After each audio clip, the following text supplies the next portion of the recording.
ज़रा हटके में खुशामदीद। शाहज़ेब गिलानी का सलाम कबूल कीजिए। ज़रार खोड़ो और वसतुल्लाह ख़ान मामूल की तरह हमारे साथ हैं।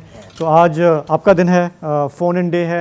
नंबर आपको पता है, स्क्रीन पे भी चल रहा है, और आपको पता है कि हमने पिछले एक हफ़्ते के दौरान व्हाट्सएप का भी नंबर मुतारफ़ किया है, जिस पे हमें फ़ीडबैक भी आ रहा है, ऑडियो वीडियो कुछ कमेंट्स आ रहे हैं। वो नंबर मैं दोबारा आपके लिए दोहरा देता हूँ, 0331 614 2911। इस नंबर पे आप चाहें तो ड्यूरिंग द वीक भी हमें अपना कंट्रीब्यूशन भेज सकते हैं।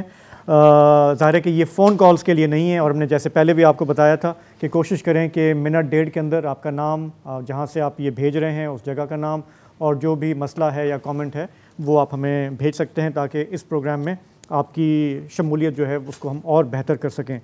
तो इस दफ़ा जो पिछले चंद दिनों में काफ़ी सारे मैसेजेस आए, उसमें आपको पता है कि हमारे यहाँ ये जो हाउसिंग सोसाइटीज़ होती हैं उसमें जो लोग रुल रहे हैं, पैसे नहीं मिल रहे, उसका बड़ा मसला है, और कई सारी आई हैं।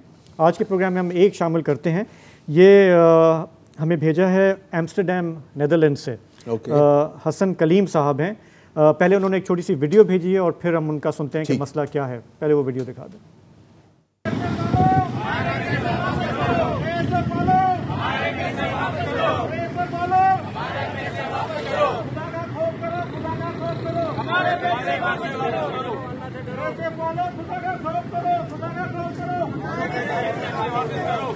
तो इनका जो मसला है वो उन्होंने ख़ुद फिर अपनी आवाज़ में ही, मैंने उनसे कहा कि आप बयान करें, वो हम सुन लेते हैं। अस्सलाम वालेकुम। सबसे पहले तो बहुत बहुत शुक्रगुज़ार हूँ आप लोगों का कि आप लोगों ने ये सर्विस आवाम को मुहैया की कि वो व्हाट्सएप पे मसाइल जो है वो आप तक पहुँचा सकते हैं। सर, अब मसले की तरफ आऊँगा। मसला ये है कि ASF अरबियन विस्टा एक प्रोजेक्ट है जो ASF फाउंडेशन की तरफ से, जो एयरपोर्ट सिक्योरिटी फोर्स के अंडर आता है। 2017 में इन्होंने हमसे बुकिंग करवाई थी अपने फ्लैट्स की, जो कि 4K जरंगी के पास हैं, और 2017 से लेके आज 2023 आ गया है, सिर्फ खाली बंजर ज़मीन पड़ी हुई है। लोगों से 50% पैसे लिए हुए हैं, ना कंस्ट्रक्शन करते हैं, ना आवाम का पैसा रिफ़ंड करते हैं। आप रिफ़ंड के लिए जाएं तो आपको आज ले लेना, कल ले लेना, अगले हफ्ते आ जाना कर करके 6 साल गुजार दिए हैं। 600 से ज़्यादा अलॉटीज़ हैं जो जिनका हलाल की कमाई के इस चक्कर में कि अपना घर बन जाएगा कि इनको पैसे दिए थे, और ये ना उसकी कंस्ट्रक्शन करते हैं, ना ये पैसे वापस करते हैं। तो आपसे गुजारिश है कि प्लीज़ इस मामले को ज़रा हटके के रेफरेंस के थ्रू तमाम हुकाम आला तक पहुंचाया जाए। तो ज़रा वसत, ये जब कॉल आ गई तो हमने की कि हम ASF फाउंडेशन वालों से बात करें, उनका मौक़िफ़ लें। वहाँ पे उनके जो सीनियर डिप्टी डायरेक्टर ऑपरेशंस हैं उनसे ब्रीफली बात भी हुई, और उनसे हमने कहा कि आपका पॉइंट ऑफ व्यू अगर आ जाए तो अच्छा है। तो उन्होंने कहा कि देखें, हमें पता है कि ये कुछ मसला चल रहा है, लेकिन उन्होंने कहा कि हम अपना मौक़िफ़ अभी आपको नहीं देंगे, वो आपको अगले हफ्ते बाकायदा ऑर्गेनाइज़ करके हम देंगे। लेकिन उन्होंने एडमिट किया कि कंप्लेंट्स आ रही हैं हमें। अच्छा। तो आपको याद है कि इस पे पहले भी मेरा ख्याल है हमारे ही अखबार में काफ़ी डिटेल खबर छप चुकी है इस पर भी, बहुत और पर भी। प्लॉटिस्तान का नंबर 1 मसला यही है ना, ये हर हाउसिंग सोसाइटी, मैं नहीं जानता कोई हाउसिंग सोसाइटी जिसमें ये शायद मसला ना हो। आपको फ़ज़ाइया याद है? फ़ज़ाइया हाउसिंग सोसाइटी, फ़ज़ाइया पिछले साल तक उसके भी बड़े शिकायत कुंदगान फ़ज़ाइया का जो कराची में है प्रोजेक्ट, उसके बारे में था। अब तक जो है अगर मैं अस्करी फोर्सेस की बात करूं तो DHA जो ऑलमोस्ट बर्री फ़ौज के रिटायर्ड अफसरान के प्रोजेक्ट के तौर पे चलता है, उससे बहुत कम शिकायत आती हैं, या फिर नेवी के जहाँ रेजिडेंशियल स्कीमें हैं वहाँ से कम शिकायत आती हैं। फ़ज़ाइया का जो कराची का प्रोजेक्ट है उससे अच्छी खासी शिकायत हमारे प्रोग्राम में आती थी। और अब ये ASF, अच्छा, अब मसला ये होता है ना कि खरबूजे को देख के खरबूजा रंग पकड़ता है। DHA से कहानी शुरू हुई तो उन्होंने, नेवी ने कहा कि हम भी आ जाते हैं, फिर फ़ज़ाइया ने कहा हम भी जा जाते हैं। जब वो आ गए तो जो नीम फौजी इदारे हैं वो भी आ गए। अब ASF का क्या काम कसम से है? चलो आप अपने एम्प्लॉइज़ के लिए कर लो, और जैसे पुलिस वाले करते हैं, पुलिस फाउंडेशन वगैरह वाले, वहाँ तक तो ठीक है।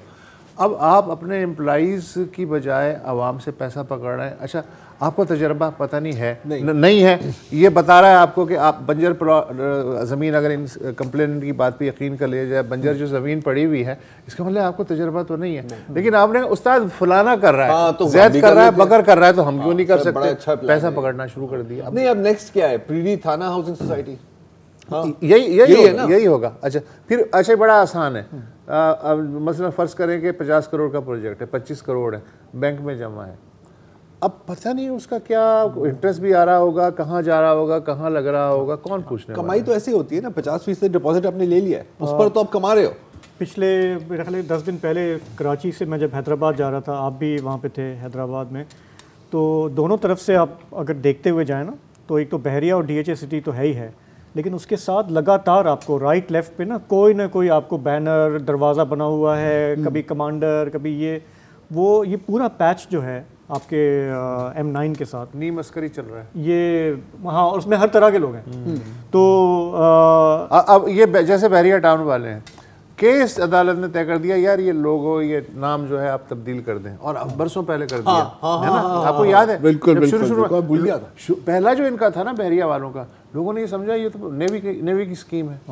जाहिर है नेवी ने भी तरतीब नहीं की, वो स्कीम उस तरह से कामयाब हुई। उसके बाद किसी ने कोर्ट में कहा भाई साहब ये निशान पर इस्तेमाल नहीं कर सकते। उसने कहा तो अब इस पर्टिकुलर केस में जो भी मामला है वो जब ASF फाउंडेशन अपना मौक़िफ़ देगी तो हम उसको देख लेंगे, लेकिन फ़िलहाल इनकी कंप्लेंट ये थी कि 600 अफेक्टीज़ हैं, अलॉटीज़ हैं, और 6 साल से उनका मसला चल रहा है। नहीं, और ये पता है ये एक्सपर्ट्स के साथ ना ये बिलखसूस, बिकॉज वो तो यहाँ बैठे भी नहीं है, और अगर बंदा देखता है कि हाँ, एक मैं DHA का बता सकता हूँ मिसाल के, जो DHA वैली की जो स्कीम है पिंडी में, उसमें है एक लंबा सिलसिला के कई हज़ार प्लॉट्स हैं, जिसमें के ओवरसीज़ वाले भी हैं, डोमेस्टिक भी हैं, और उनका कोई कोलैबोरेशन मलिक रियाज साहब के साथ हुआ था। बीच में जो है पता चला कि डैम की ज़मीन है या कुछ मिल्कियत के मसाइल हैं, तो वो हज़ारों लॉटीज लटक गए। ये वाहिद केस है जो मेरे इल्म में आया कि DHA से रथी है ये। DHA का फिर भी कदर बेहतर है। अच्छा, जो हमारे इस वक्त सियासी हालात चल रहे हैं शहर के, हमने देखा कि हमें लग रहा था कि संडे को इलेक्शन होगा, फिर पीपल्स पार्टी ने कहा नहीं होगा, इलेक्शन कमीशन ने कहा होगा, पीपल्स पार्टी ने कहा फिर भी नहीं होगा। तो अभी इस हवाले से 2-3 मैसेजेस आए। एक तो जर्मनी से जुनेद हैं, उन्होंने एक सवाल ये किया कि जनाब जब TTP से बात हो सकती है तो फिर मुहाजिरों के लीडर अल्ताफ़ हुसैन से क्यों नहीं? ठीक है ना, उन्होंने अपना ये टेक्स्ट भेजा। इसी से जुड़ा एक और सवाल आया है, वो सुन लेते हैं, फिर उस पर थोड़ी सी हम बात कर लेते हैं। ये आया है यूसुफ मोहम्मद साहब हैं, उन्होंने मिल्टन कनाडा से अपना ये सवाल, अपनी ये राय भेजी है। अस्सलाम वालेकुम खोड़ो साहब, जिलानी साहब और वसदुल्ला खान साहब, आप सबको अस्सलाम वालेकुम। सबसे पहले मुझे ताज़ियत करनी थी कि आज कराची में एक बच्चा जो 2016 मार्च में पैदा हुआ था और 2023 जनवरी 12 को उसका इंतकाल हो गया, तो उस सिलसिले में ताज़ियत करनी थी। और उसके माँ बाप का नाम मैं नहीं ले सकता, अगर मैंने ले लिया तो शायद आप ऑन एयर ना कर सके मेरी ये कॉल। और बस उस माँ बाप से ये दरख्वास्त है कि वो अब सबक ले लें। 70 साल से वो यही कर रहे हैं, बच्चे पैदा करते हैं, 5 साल 10 साल के करके उसको मार देते हैं और मुल्क को पीछे धकेल रहे हैं। तो उस माँ बाप को अल्लाह ताला हिदायत दे और अब अपना ये बंद कर दे, ये जो भी कर रहे हैं ये लोग।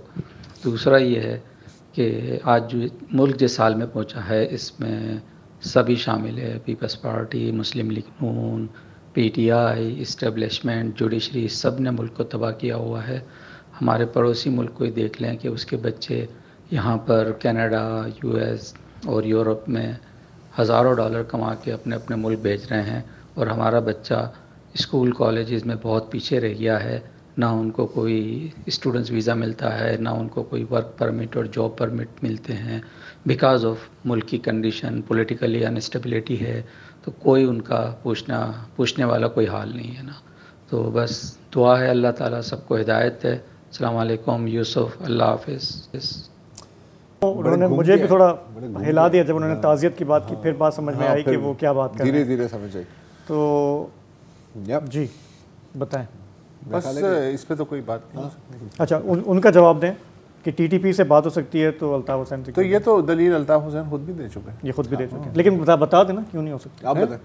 आप बता सकते हैं? यार मैं कोई मेजर जनरल थोड़ी हूँ पॉलिटिकल विंग में कि मैं बताऊँ। तो हमारे पीछे पड़ गया, हमने क्या किया यार?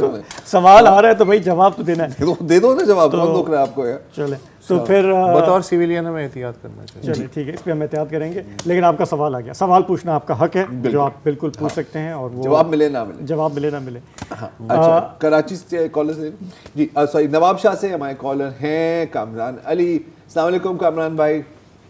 वालेकुम अस्सलाम। उसे अंडा कहें क्यों करके जिसमें सफेदी है मगर जर्दी नहीं है, और वजारत उसकी भी मशकूक समझो जिसे वर्दी से हमदर्दी नहीं है। ये आप क्या चीफ मिनिस्टर पे किसी पे तंज कर रहे हैं? ये जिस पे भी लगाना चाहे आप लगा। हर इदारे के अंदर एक रिटायर्ड जनरल बिठा रखा है, और डैम हो या खाद का कोई फैक्ट्री हो, हर इदारे के अंदर कोई उसके अलावा कोई मेरिट पे पाकिस्तानी पूरा उतरता ही नहीं है। और दूसरा ये है कि ये जो सियासी जमातें जितनी भी पीटीएम की हैं सब भाग रही हैं बल्दियाती इलेक्शन से, क्या वजह है? काम पे टांग रही है, यही वजह है। ये काम पे टांग रही यही है, वजह है। काम पे टांग रही है। अच्छा, ये मतलब वाकई भाग रहे हैं, या ये एक नूरा कुश्ती चल रही है, या एमक्यूएम को एक फेस सेविंग की अपॉर्चुनिटी मिल रही है, या ये सारी चीजें? अच्छा यार, इंटरेस्टिंग बात ये है हाँ? कि जब ये 23 जुलाई को पिछले साल पहली बार इलेक्शन डेट अनाउंस हुई थी, तो पीटीआई गई थी कोर्ट में कि ये इलेक्शन नहीं होने चाहिए सिंध में। उसके बाद जब सेकेंड टाइम अनाउंस हुई तो हुकूमत इंटरेस्टेड नहीं थी कि सैलाब वैलाब आया हुआ था। अब जो है वो एमक्यूएम इंटरेस्टेड नहीं है। एक कह रहा होता है इलेक्शन कराओ, और अब दूसरा पीटीआई कह रहा होता है नहीं कराओ। और अब पीटीआई इंटरेस्टेड है। अच्छा, वाहिद जमात इस्लामी है जो थ्रू आउट इंटरेस्टेड थी कि होने नहीं, चाहिए। इस पे कंसिस्टेंट रहे हैं, मानने की बात है। हमेशा उनका यही रहा है कि भाई ये होने चाहिए, होने चाहिए, होने चाहिए। लेकिन अब पता नहीं होंगे या नहीं होंगे। होंगे यार, नहीं, इतवार को होंगे या नहीं होंगे। इलेक्शन कमीशन ऑफ पाकिस्तान ने 15 जनवरी की डेट दी। लेकिन शर्जील मेमन साहब ने इसके जवाब में कहा है कि आपको हक नहीं है हमें बताने का, और हमें हक नहीं है आपको बताने का। शर्जील मेमन कौन है कोई सुना है? राहिल अशर सॉरी राहिल अशर साहब हैं कराची से। अस्सलाम वालेकुम। वालेकुम सलाम। जी, अभी आप जो अभी जिन साहब की व्हाट्सएप कॉल थी एएसएफ के बारे में, उस हवाले से एक बात करूंगा। कराची के हवाले से आपको मैं लेके जाऊंगा 87-88 में, क्योंकि कराची में हमेशा आपने देखा होगा कि एक दफा 87-88 में इन्वेस्टमेंट कंपनी आई थी, समद दादा भाई मुख्तलिफ। जी जी, आपको पता होगा 50 अरब रुपए कराची की आवाम के डूब गए जी। उसके बाद मैं आपको एक और मिसाल दूंगा यकीन मॉडल स्कूल की। उन्होंने 50 करोड़ रुपए इकट्ठे किए, 2006 में स्कूल खोले, इस्लामी तालीम ओ लेवल 7 करके। आखिर में वो तमाम जो 4-4 महीने का किराया, टीचर्स की पेज और हर चीज लेके कनाडा शिफ्ट हो गए। फिर एक और मिसाल दूंगा, एक साहब मुझे नाम नहीं पता, उन्होंने उम्रे के लिए खोला कि जी 500 रुपए दें, अगर कुरानदाजी में आपका नाम आ जाएगा तो आप 500 में उम्रा कर लेंगे। वो 5 अरब रुपए लेके गायब हुए। तो ये तो हमारे साथ होता है। हाउसिंग स्कीम्स हो, आप बैरिया देख लीजिए, बैरिया 1 में कितने जानने वाले हैं, उनको प्लॉट्स मिले हुए हैं, उन्होंने 16-18 लाख पेमेंट की हुई है। अब उनको कहते हैं जी आप आगे मर्ज करा लीजिए और पैसे दे दीजिए, वहाँ प्लॉट वो ऑन ग्राउंड है ही नहीं। मेरा सवाल है कि हम लोग इतने बेवकूफ हैं या भोले हैं कि हर दफा जो मैंने आपको 4-5 इतने इंसिडेंट बता दिए कि हम लोग बेवकूफ बने जाते हैं, लूटे जाते हैं जानबूझ के। ये वाकई हम इतने भोले सीधे हैं कि हमें समझ ही नहीं आता कि जी हमें क्या करना है। बहुत शुक्रिया जी, अस्सलाम। बहुत अच्छा सवाल पूछा है रहील भाई ने आज यार। वैसे टू बी फेयर, बैरिया वाले ने तो हैंडओवर किए हैं, बहुत सारे लोगों को कर दिए हैं। आई मीन कुछ लोग फंसे हुए हैं जो डिस्प्यूटेड एरिया में थे, लेकिन बहुत सारी दूसरी हाउसिंग एसोसिएशन ऐसी हैं, ये प्रोजेक्ट्स ऐसे हैं जिसमें गड़बड़े हैं, ये हैं। बात तो सही है। इजाज जैदी साहब हैं कराची से। अस्सलाम वालेकुम इजाज साहब। वालेकुम अस्सलाम, इजाज जैदी बोल रहा हूँ जी सर। जनाब, और क्रिकेट के हवाले से बात करना चाह रहा था। जी जी। आज आपने थोड़ी देर पहले देखा होगा तीसरा वनडे की पाकिस्तान की टीम हार गई है। ओ हाँ, 40 साल के बाद ये वनडे जीती है न्यूजीलैंड। मेरा ख्याल में 1985 में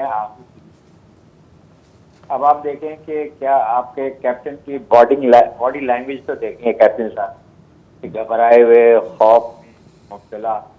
तो जब कीपर ही खौफ में मुब्तला होगा तो आप क्या खेलेंगे, क्या परफॉर्मेंस देंगे। सेकंड ये कि जो आप हेलो, आपको आवाज आ रही है? जी जी आ रही है सर।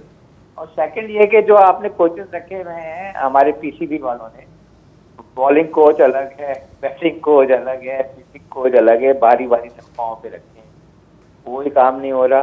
बाहर जाते हैं तो जॉइंट ट्रिप करते हैं, यहाँ कोई कोचिंग नहीं हो रही। जो असल कोचेज हैं हमारे मुल्क के अंदर ही मकामी कोचेज, तो लेवल 4 की में मैं एक नाम लूँगा, बहुत बड़े कोच हैं, मैंने पहले भी उनका नाम दिया था, उनका नाम है शौकत मिर्जा था, और उनको पहले भी निकाल दिया गया, वो 60 साल के हो गए। जबकि 60 साल से ऊपर के लोग मौजूद हैं, पीसीबी में भी मौजूद हैं, आपके चेयरमैन साहब जो मौजूद है वो भी 60 साल से ऊपर के हैं, और उनसे पहले वाले जो थे चेयरमैन पीसीबी वो भी 60 साल से ऊपर के थे। कोई क्राइटेरिया नहीं है, लेकिन बहरहाल मैंने आपकी क्रिकेट टीम के लिए इन्ना लिल्लाहि व इन्ना इलैहि राजिऊन पढ़ी है। बिल्कुल सही। चलिए, अच्छा इजाज साहब, ये जो नई क़यादत है ये पीसीबी की, इससे कोई उम्मीद है आपको? नहीं, मुझे इनसे भी कोई उम्मीद नहीं, इन्हें किसी से भी कोई उम्मीद नहीं। क्योंकि वो तो मुझे जब इन्ना दिल्ला पढ़ लिया तो बात मैंने खत्म हो गई पहले- ना। हाँ चले, थैंक यू। ठीक है, शुक्रिया। मोहम्मद नदीम है फैसलाबाद से। अस्सलाम वालेकुम सर। जी अस्सलाम वालेकुम, कैसे हैं सर? ठीक है, बिल्कुल खैरियत से। अच्छा सर, मैं मोहम्मद नदीम फैसलाबाद पंजाब से बात कर रहा हूँ जी। मेरी एज इस टाइम 42 है। आज से तकरीबन कोई 2-3 साल पहले तक मैं एक नॉर्मल पर्सन के तौर पर प्राइवेट जॉब कर रहा था। मुझे बचपन से नाइट ब्लाइंड था, लेकिन उसके बावजूद मतलब मेरी आईसाइट इतनी स्ट्रॉन्ग थी कि मैं उसके बावजूद प्राइवेट इदारे में जॉब कर रहा था। लेकिन पिछले 2-3 साल से आईसाइट इतनी तेजी से गिरी है कि अब तो ना मेरे पास वो जॉब है, मेरा डिसेबल सर्टिफिकेट भी बन चुका है और डिसेबल कार्ड भी बन चुका है, लेकिन मुझे अभी तक वो प्रैक्टिस नहीं है। जैसे कि एक ब्लाइंड जो बॉर्न ब्लाइंड होता है उसको होती है कि वो कम्युनिटी में किस तरह मूव कर सकते हैं। मैंने डीसी ऑफिस अपना सीएम सेक्रेटरीट और सेक्रेटरीज वगैरह बहुत सारों को एप्लीकेशन भेजी, क्योंकि मेरे पास जॉब नहीं थी और मुझे लग रहा है कि शायद मैं उस एज कैटेगरी में अब फॉल भी नहीं कर रहा, क्योंकि मेरी एज जो 42-43 है। तो मेरी आपके प्लेटफॉर्म के थ्रू सिर्फ एक ही रिक्वेस्ट है जो मैं अरबाब इख्तियार तक पहुंचाना चाहता हूँ कि मैंने यही सुना है कि हमारी कम्युनिटी जो ये ब्लाइंड कम्युनिटी है, इसमें बहुत सारे लोग जो हैं जो अब रेगुलर जॉब के लिए में जिनकी एज ओवर हो चुकी है, तो उनको उन्होंने एडजस्ट किया हुआ है बहुत सारे डिपार्टमेंट में ना, डिसेबल को कोटा दिया हुआ है एज ए डेली वेजेस के तौर पर। तो मैंने इसके लिए बड़ी ट्राई की है, लेकिन ना कहीं कुछ सुनाई नहीं हुई है। तो मुझे समझ नहीं आ रही कि मैं अब आगे इसके और क्या कर सकता हूँ। तो मतलब मैं अब घर में एक वाहिद मर्द हूँ और बाकी सारी वोमेन्स हैं जिनको मैंने ज़ाहिर है उनको लुक आफ्टर भी करनी है, और आगे पीछे मूव भी अगर करना है तो मैं नहीं करना है।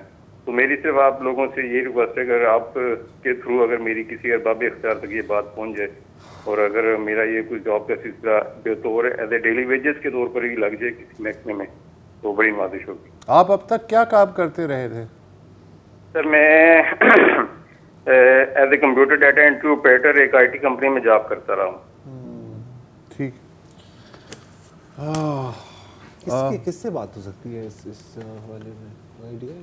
मेरा ख्याल है एहसान, पहले इनका नंबर तो ले ही लो। हाँ, और अगर कोई प्रोग्राम सुन रहा है, वो हेल्प आउट करना चाहते हैं, कहीं पे अपॉर्चुनिटी है, वो इनकरेज करना चाहते हैं कि डिसेबल लोग जो हैं वो भी अपना इज्जत से अपना रोज़गार कमाएं, हमसे रब्ता करें, हम गो बिटवीन के तौर पे।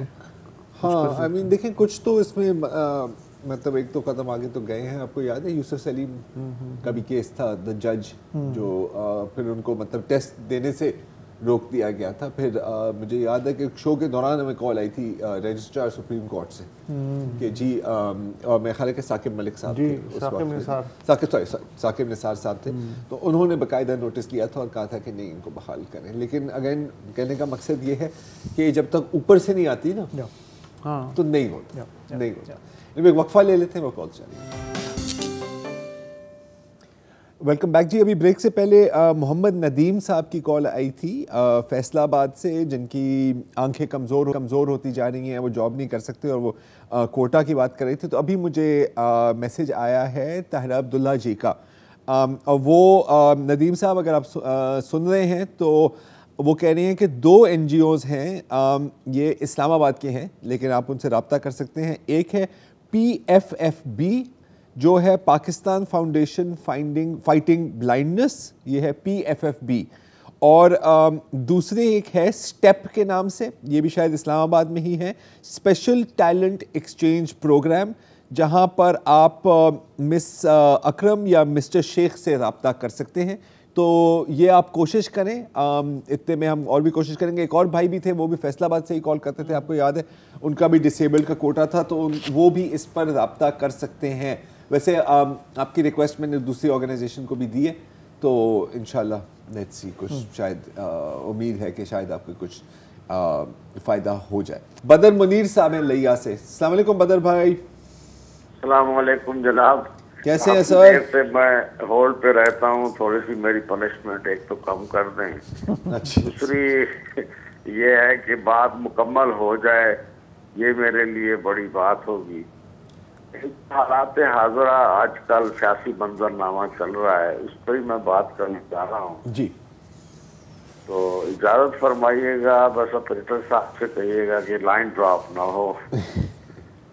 तो ये तो असम्बली, पंजाब असम्बली का फैसला किया है इमरान खान साहब ने, मेरा ख्याल है कि खुदकुशी के मुतरादिफ है। अच्छा, देखिए ना, आपके सामने है कि पीपल्स पार्टी कितनी तिल मिलाई 18वीं तरमीम के लिए, अपनी सूबाई हुकूमत बचाने के लिए, सियासत को बचाने के लिए। बदर साहब आपको एक सेकंड दोबारा होल्ड करना होगा, हमें बताया जा रहा है हमें वक्फा लेना है, आप लाइन पर ही रहें, वक्फे के बाद आपसे बात करेंगे।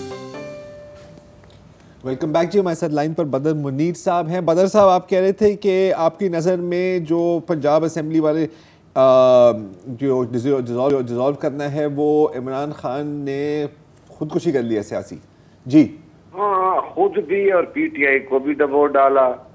देखिए ना, ये तो एक मौसतुल्लाह खान साहब समझते हैं कि पिल भरने वाली बात, कि हम नहीं है तो बस कुछ नहीं है। अब एक हमारे जो मिनिस्टर बने इसी परवेज इलाही साहब के पास, आज वो अपने घर बैठे इमरान साहब को गालियां दे रहे थे, पीटीआई की टिकट पर इलेक्शन लड़े थे। सो जब आप अपने कबूतरों को आजाद कर देंगे तो अगला सिनेरियो क्या बनेगा कि अपनी एक तस्वीर को आपने जिसमें परोया हुआ था कि उनके ऊपर जो है वो डिफेक्शन क्लास लगती थी कि वो पीटीआई की टिकट पे बने हुए आजाद नहीं हो सकते थे, आजादाना फैसले नहीं कर सकते थे। अब पख्तूनख्वा भी तोड़ देंगे, आपके पास गिलगित भी बल्तिस्तान था, कश्मीर भी है, सदर पाकिस्तान भी है, सेनेट का चेयरमैन भी है। आप जब ये अलम नशरा बात है कि जब बाजवा साहब और फैज अमीर चिश्ती साहब रिटायर्ड हो गए तो आपको अक्ल के नाखून लेने चाहिए थे। आप पार्लियामेंट में जाते 155 आदमी लेकर बैठे हुए थे।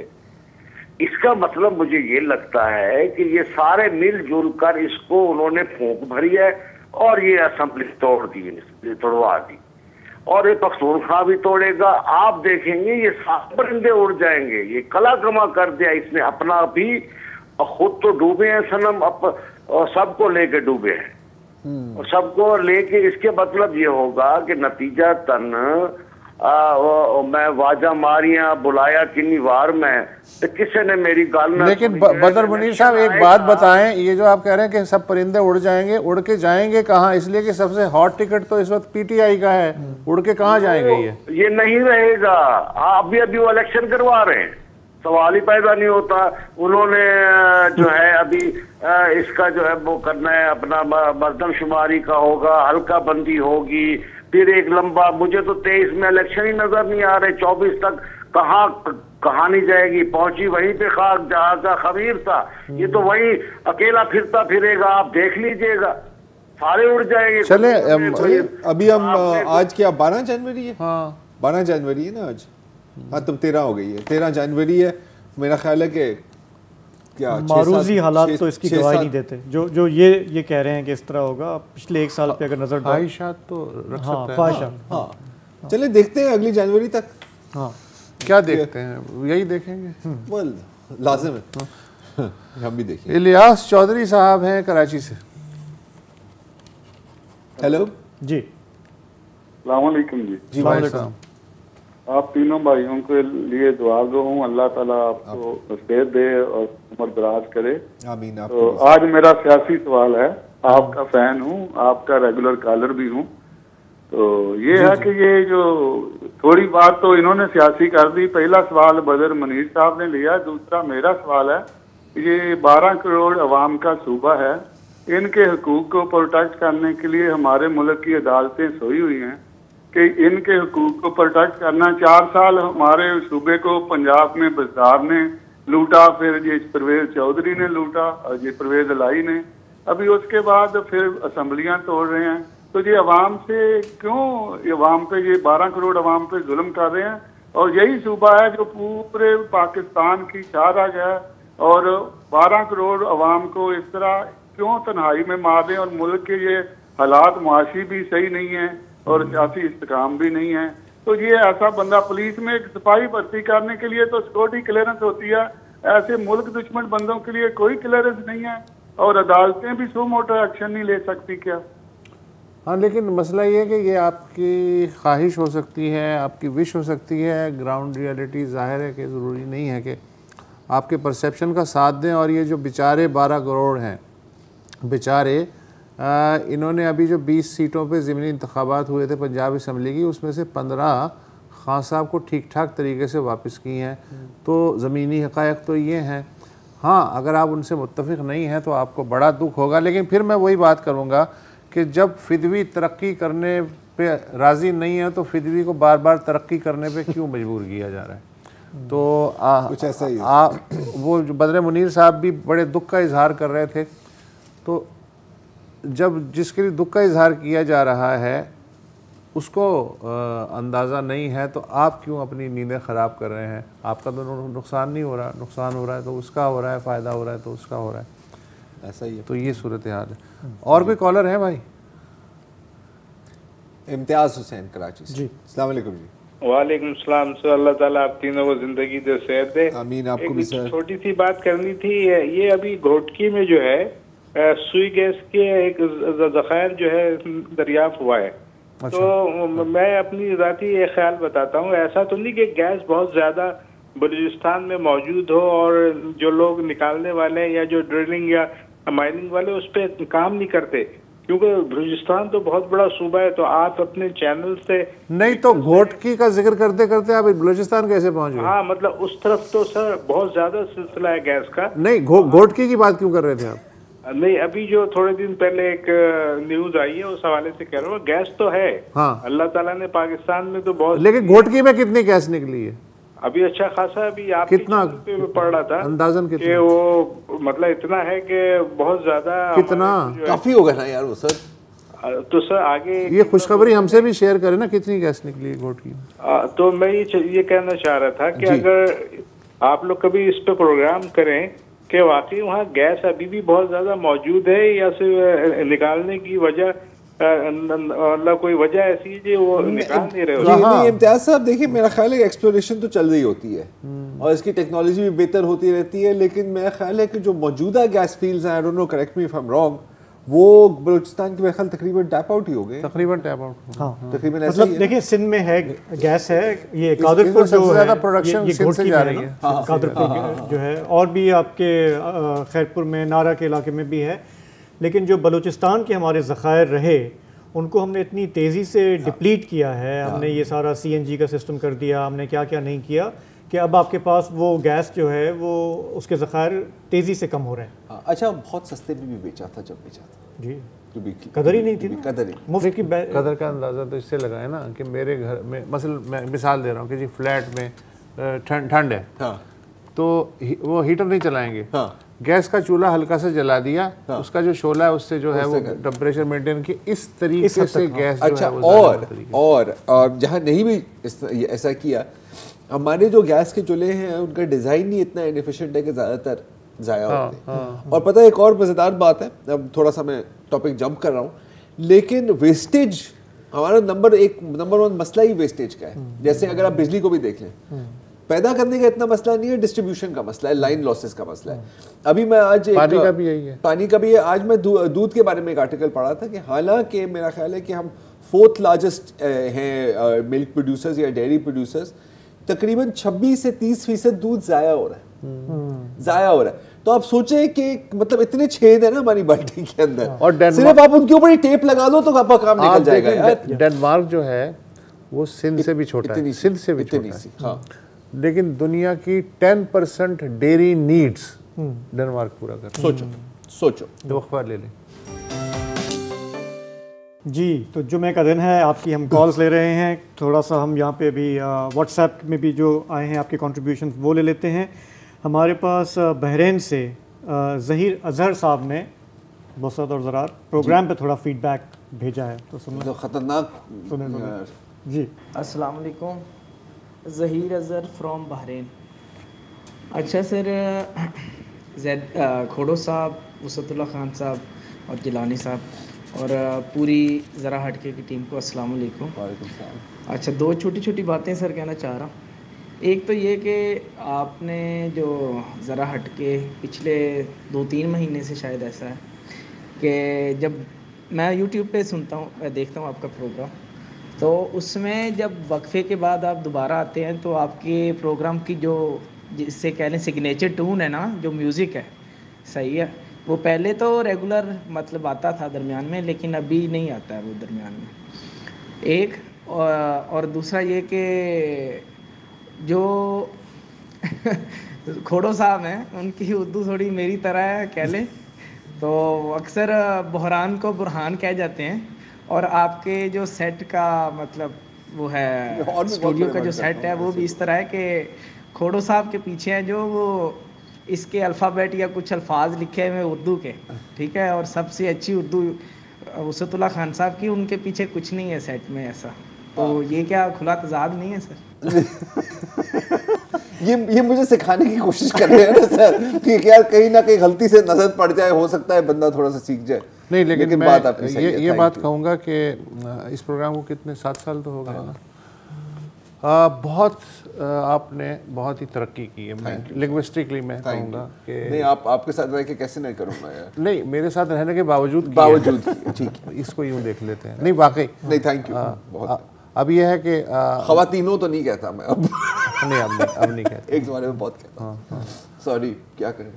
तो बाकी वो उनका जो दूसरा बात थी कि वो यूट्यूब पे ये थोड़ा सा फीडबैक मिला है कि वो आप सेगमेंटेशन नहीं करते सही, वो हम यूट्यूब टीम से हम बात कर लेते हैं कि उसको समझ नहीं मतलब बेसिकली वो ये कह रहे हैं कि पता नहीं चलता कि कब एक सेगमेंट खत्म हो रहा है और दूसरा शुरू हो रहा है, क्योंकि बीच में इश्तिहार नहीं है। हाँ, वो उसको एडिट कर लेते हैं। ओके, तो क्योंकि काफ़ी सारे लोग अपेरेंटली ट्रांजिशन लगनी चाहिए बीच में। हाँ, तो दैट्स फॉर यूट्यूब। चलिए ठीक है, ये तो हो सकता है। एक और फीडबैक हमारे पास आया है इस्लामाबाद से, बाराकहू से, सैयद कमाल हुसैन शाह। देखने में यह है कि टीवी के चंद प्रोग्रामों में एंकर पर्सन जो होते हैं वो प्रोग्रामों पे छाए रहते हैं, और जो मेहमान या जो रिसोर्स पर्सन आता है उससे किसी मौजू पर कोई सवाल का जवाब नहीं सुनते, और अगर कोई सवाल का जवाब या वो कोई कमेंट करता है तो उसको काट के फिर उस पर दूसरा सवाल कर देते हैं, दूसरे सवाल का जवाब वो दे रहे होते हैं तो तीसरा सवाल शुरू कर देते हैं। इस तरह वो प्रोग्रामों में खुद छाए रहते हैं, और जो आने वाले मेहमान होते हैं उनका जवाब अवाम सुनने में तशनगी महसूस करते हैं। इस मामले की तरफ थोड़ी सी तवज्जो दी जाए, और तमाम प्रोग्रामों को ज़रा अगर थोड़ा सा मुतलका इनका पर्सन ज़रा अपनी बातचीत को ज़रा कम करें, और आने वाले मेहमान या रिसोर्स पर्सन को तबसरे का और वजाहत करने का ज़्यादा मौका दिया जाए, तो इस तरह आवाम के पल्ले कुछ पड़ेगा और ज़्यादा आवाम की तसल्ली होगी। बाकी अल्लाह आप सब पे रहम करे और खुश रखे, और इंशाल्लाह मैं आपके प्रोग्रामों में ज़रूर शिरकत करता रहूँगा। बहुत शुक्रिया। 100% एग्रीड। 100% एग्रीड। बिल्कुल। अभी आपने अगर किसी को बुलाया, और ख़ास तौर पर अगर किसी शोबे को एक्सपर्ट को बुलाया है, तो कम से कम उसकी बात सुन ले पूरी, ठीक है ना। मसला पता है क्या है अक्सर, और ये सिर्फ मतलब कोई टॉक शो की बात नहीं हो रही, ये आम जिंदगी में भी आप देखेंगे, हम समझने के लिए नहीं सुनते, हम जवाब देने के लिए सुनते हैं। हाँ, कि वो बंदा को ऐसी बात करे, मैं एकदम इसको काटूं, इसका क्या मतलब था। तो आप पूरे दिन वेट ही कर रहे होते हो ना कि यार कोई ऐसी बात होगी फिर मैं इसको पकड़ूंगा। एक चीज़ मैं इसमें बस इजाफा करना चाह रहा हूँ कि कभी कभी हमारे यहाँ भी आपने शायद देखा हो कि जो बंदा बात कर रहा है तो बीच में हम करते हैं, वो अक्सर ऐसे होता है कि हमें बताया जाता है कि जी अभी 2 मिनट 3 मिनट आपके पास बाकी हैं, और हम अभी पॉइंट तक नहीं पहुंचे होते, तो उसको आगे थोड़ा तेज़ी से आगे ले जाने के लिए ये करना पड़ता है। लेकिन आपकी बात बिल्कुल बचाए मेरे ख्याल, क्या ख्याल है? हाँ, बेसिकली कता कलामी जो है वो ज़ाहिर है कि हमारे एक तो माशरे का भी एक हिस्सा है। हमने जितना अर्सा बाहर काम किया है तो उनके तरीका ही अलग होता है गुफ्तगू करने का। लेकिन ये बिल्कुल आपकी सही बात है, हमें भी कोशिश करनी चाहिए। बाकी प्रोग्राम्स का तो हम कुछ नहीं कर सकते, अपने प्रोग्राम में कोशिश कर सकते हैं कि यहाँ पर भी पता नहीं हम कुछ कर सकते हैं अनलेस के अर्नब का प्रोग्राम हो, अनलेस के अर्नब का प्रोग्राम, नेशन मॉन्स्टर। कहाँ है वो बंदा आजकल? को उसका बड़ा क्लिप नहीं आया है, मैं तो बोर हो गया हूँ, मैं तो बड़ा फैन हूँ। मतीन अहमद हैं इस्लामाबाद से। अस्सलाम वालेकुम। वालेकुम अस्सलाम जनाब। खोड़ो सर, कैसे हैं? अल्हम्दुलिल्लाह सर, आप सुनाएं। मैं अल्लाह का शुक्र। 2 हफ्ते पहले भी बात हुई थी जी, वो आपको याद होगा, वो बलूचिस्तान के हवाले से मैंने बात की थी, ऑर्गेनिक कॉटन के हवाले से। जी जी जी जी बिल्कुल। मतीन साहब, इंटरेस्टिंगली अच्छा हुआ आपकी कॉल आ गई, क्योंकि उसके बाद मुझे किसी का मैसेज आया था और वो आपसे रब्ता करना चाह रहे थे। तो अब काफ़ी टाइम हो गया, लेकिन अगर आप नंबर अपना दे दें प्रोड्यूसर साहब को कॉल के बाद, तो मैं कोशिश करूंगा आपको कनेक्ट करने का। जी सर। अच्छा, अब बात हमारे यहाँ होती है कि जी फलां खराब है, फलां खराब है, फलां खराब है। तो हम थोड़ा सा पहले भी पॉजिटिव हमने बात की थी। हेलो जी जी जी जी, पॉजिटिव बात की थी कि डिजास्टर ही अपॉर्चुनिटीज क्रिएट करता है। तो पहले भी नवाज शरीफ की गवर्नमेंट में नौजवानों को लैपटॉप दिए गए थे बेशुमार, और आज भी ये ज़रूरत मौजूद है कि हम उसको थोड़ा सा पॉजिटिव इस्तेमाल करें। यूनिवर्सिटी में पाकिस्तान की जो स्टूडेंट्स की तादाद तकरीबन 18 से 20 लाख नौजवान पढ़ते हैं, तो गवर्नमेंट उनको अगर लैपटॉप प्रोवाइड करे और उनको पाबंद करे कि महीने में आपने एज ए फ्रीलांस $100 का काम करना है, तो आपको डिग्री में कुछ क्रेडिट दिया जाएगा। तो 20 लाख में से 10 लाख, 15 लाख, 12 लाख बच्चे भी अगर $100 पर मंथ या $50 per month as a freelance काम करें, तो अच्छा खासा रेवेन्यू पाकिस्तान फॉरेन एक्सचेंज की शक्ल में हासिल हो सकता है। और डॉलर की जरूरत आपको पता है हमेशा से ही है, आज भी है, कल भी होगी। तो ये पॉजिटिव चीजें हैं, मुतल्लका अफराद तक अगर पहुंचे, और लैपटॉप तो वैसे भी दिए जा रहे थे, अब भी दिए जा रहे हैं। तो ये अच्छा आइडिया है, और पता है इसमें आप सही आपकी बात काट रहा हूँ, सिर्फ ये नहीं है कि डॉलर बनेगा, बच्चों को एक्सपीरियंस भी मिलेगा कि प्रोफेशनली इंटरनेशनली आपने काम कैसे कनेक्ट कैसे करना है। और देखिए ये मतलब एक तरह से न्यू इकोनॉमी, ग्लोबल इकोनॉमी यही है ना। और न्यू भी नहीं है, तो काफ़ी पुरानी बात हो गई है अब ना, कि सर्विस प्रोवाइडर पाकिस्तान में बैठा हुआ है या इंडिया में बैठा हुआ है, बांग्लादेश में बैठा हुआ है, और सर्विस प्रोवाइड हो रही है यूएस में। जैसे फाइवर और इस तरह की बहुत वेबसाइट्स हैं, आप कोई और अगर नाम जानते हैं तो बता दें।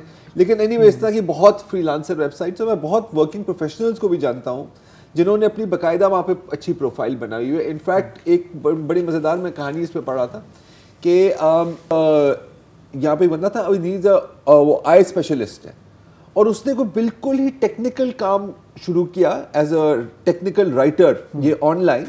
और उससे पूछा गया, बहुत अच्छी रेपुटेशन है, मेक्स $thousands of dollars अब, और उससे पूछा गया कि यार आप तो आई ऑफर, उसने कहा कि यार मुझे शौक है, मैंने रिसर्च की और मैं इसमें आ गया।